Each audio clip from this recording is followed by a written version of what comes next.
A strong thunderstorm will impact portions of northwestern Wasatch, southeastern Salt Lake, and northwestern Utah counties through 3 p.m. Mountain Daylight Time.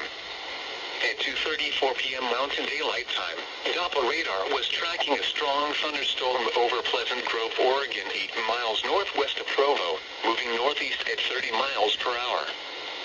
Hazard: wind gusts up to 50 miles per hour and pea-size hail. Source: radar indicated.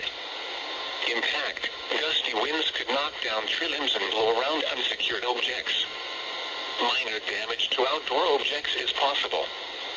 Locations impacted include Provo, Orem, Lehigh, Draper, Pleasant Grove, American Fork, Heber, Linden, Alpine, Bluffdale, Daniel, Vineyard, Brigham Young University, Wasatch Mountain State Park, Utah Lake, Little Cottonwood Canyon, Camp Williams, Big Cottonwood Canyon, Saratoga Springs, and Highland.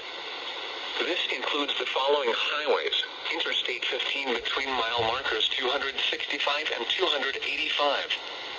Bus Route 40 between mile markers 17 and 20. If outdoors, consider seeking shelter inside a building.